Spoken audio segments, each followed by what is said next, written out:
amendments to a tax statute 79-32-117. And this would allow the taxpayer to essentially make an election between January 1st and April 15th of whether or not to use the subtraction modification for their contributions to one of those three programs in the previous tax year. This would begin tax year 2023 because this is an education committee and not a tax committee, and because I'm an education advisor and not a tax advisor, I'm going to defer most of your technical tax questions to the conferees in the room, as I believe they are better equipped to answering those than me. So with that, I'd be happy to answer any questions non-tax related, if the committee has any, but. All right, committee, any questions we would like to tax our revisor with today? Very good, seeing none, thank you, Jason. I have two written proponents for the bill, Stacy Balford and Megan Shreve. And we also have with us today, I'll turn to our oral testimony. We have our state treasurer, Stephen Johnson, with us today. Welcome to our committee, sir. Thank you, Mr. Chairman and members of the committee. Great to be with you, and thanks for your consideration of the bill. So I can't add anything to the explanation that Revisor Long did about what the bill does, but I'll try and give you a little of the context around what we were hoping to accomplish as we looked at a couple of things that related to the 529 plan. And mostly being tweaks in the 529 is why we think it was sent the education route rather than the tax route, since the initial tax policy had been set. But the first thing that comes in order was codifying the Treasurer's Advisory Committee. I was very fortunate to get to serve on that committee under former Treasurer Estes, and saw a little of how it worked, and it has been invaluable for me to have some of those same members and others that guide and give consistent guidance on the portfolio selection and how that continues to work as such, and in working with some of the entities that rate oversight. Our oversight had waned somewhat on its ratings, and to increase that, some of that is incumbent on me, but having a team is something that they also look to. Having that set in statute that there will be a Treasurer's Advisory Committee, we think will help both with handling the portfolios and with the way the performance is viewed long-term by those entities. The biggest impact immediately for account owners, which is ultimately what we're always interested in, is their experience, is changing those dates that someone can make a contribution to the plan. There have been other bills and in other committees, I know our ranking is familiar with that have looked at, can we change the time frame that people are allowed to make contributions to the tax year versus the calendar year. Currently it's set on calendar year. This would align it with the way IRAs are handled, where you can make that deduction up until tax day for the previous year if it makes sense. One of the reasons, aside from just allowing that flexibility, helping people understand how to use the financial tools they have is an ongoing challenge. And one of the things we thought is if we could send a statement at the end of the year that said, you contributed $2,000 to your child's 529 account.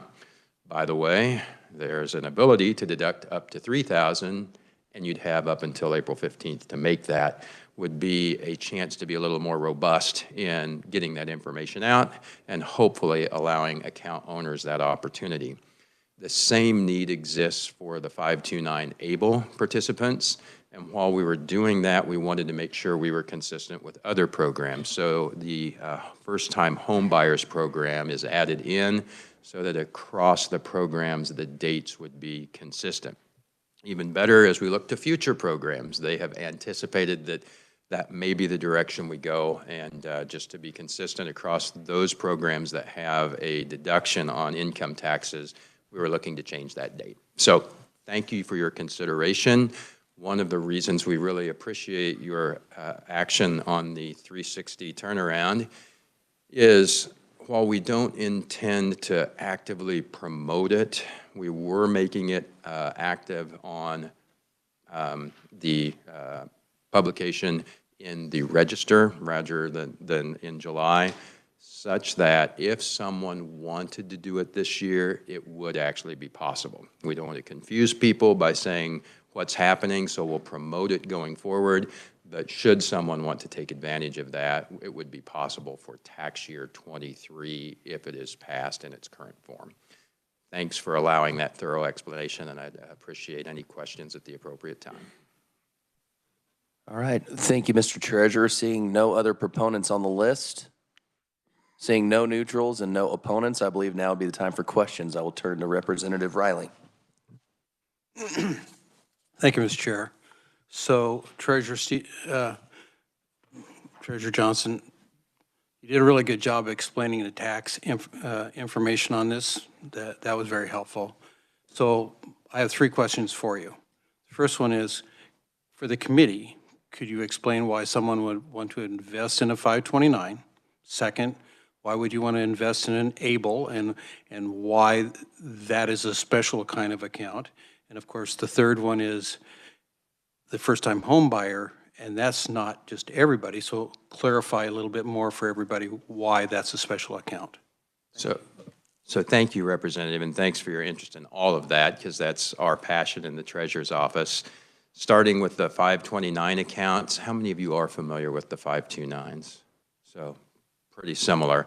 So getting that word out is key. How can you take advantage of tax deferred and ultimately tax-free if it's used for education, the flexibility that's allowed to meet a variety of different types of educational futures to allow for career planning. Now the ultimate flexibility to convert to the Roth if there are overages of dollars in there allows a very attractive tax-advantaged tool for people to do financial planning across a variety of goals. So not a lot of ways to get tax-free income, but this is one way in using that, and the flexibility is then a part of that as well.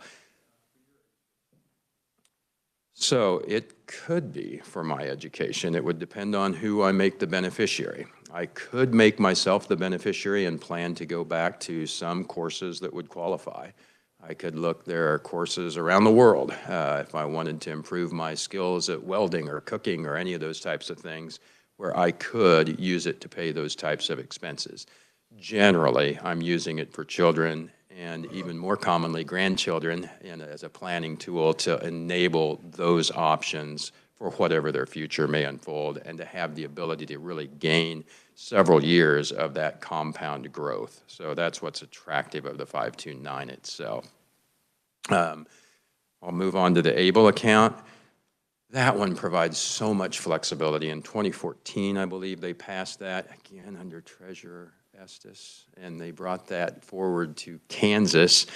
And here, for so many years, basically until that time, people who had a disability were constantly coached, don't have more than $2,000 or you could lose your federal benefits. That eliminated any opportunity to really do financial planning for needs that inevitably come in the future. The ABLE account was established to not run afoul of those and allow either that person or loved ones of that person to save for them.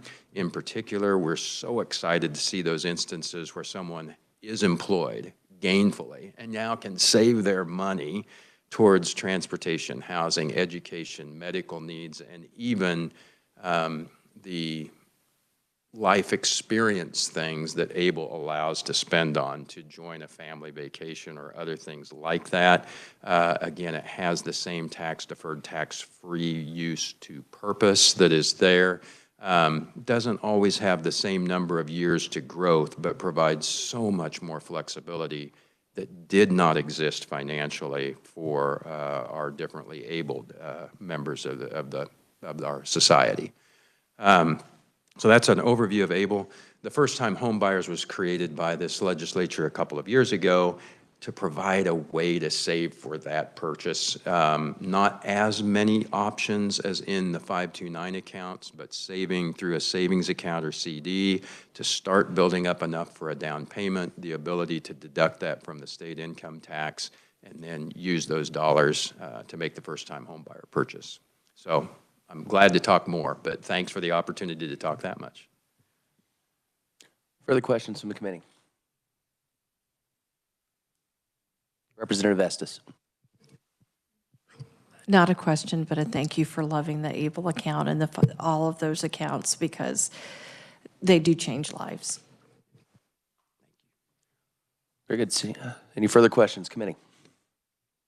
All right, and just an FYI, Matthew Willis did our amazing research guy. He did a whole lot of research, and I believe we forwarded that on to you all for your review.